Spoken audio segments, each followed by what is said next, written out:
আমাদের এই আন্দোলনটা হচ্ছে মূলত এই কিছুদিন আগেই সুপ্রিম কোর্ট জাস্টিসের একটি অনুষ্ঠান কনভোকেশন অনুষ্ঠান বয়কটের ডাক দেন আলসারের ছাত্ররা।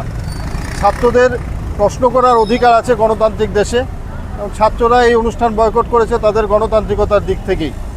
এই অনুষ্ঠানের পরিপ্রেক্ষিতে বার কাউন্সিলের চেয়ারম্যান একটি সিদ্ধান্ত নেন অগণতান্ত্রিকভাবে যে যারা নালসার স্টুডেন্ট তাদেরকে সনদ দেওয়া হবে না, তাদের প্র্যাকটিস রাইট দেওয়া হবে না।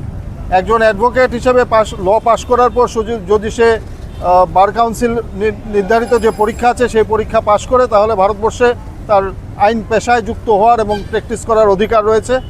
এবং যে কোনো ব্যক্তি বা যে কোনো ভারতবর্ষের যে কোনো সাংবিধানিক পদে যিনি যত বড়ই হন না কেন, তার বিরুদ্ধে কথা বলার অধিকার ভারতবর্ষের প্রতিটি নাগরিককে সংবিধান দিয়েছে।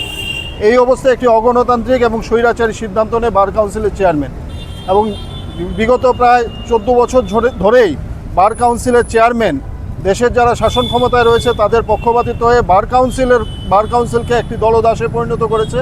সেইখানে সম্পূর্ণ অগণতান্ত্রিক এবং স্বৈরতান্ত্রিকভাবে তিনি তার যে এজেন্ডা সেটাকে প্রতিফলিত করছেন। এই অবস্থায় আমরা সারা ভারত আইনজীবী সংগঠন এই ঘটনার তীব্র নিন্দা করছি এবং বার কাউন্সিলের চেয়ারম্যান মেনন কুমার মিশ্রের পদত্যাগ দাবি করছি।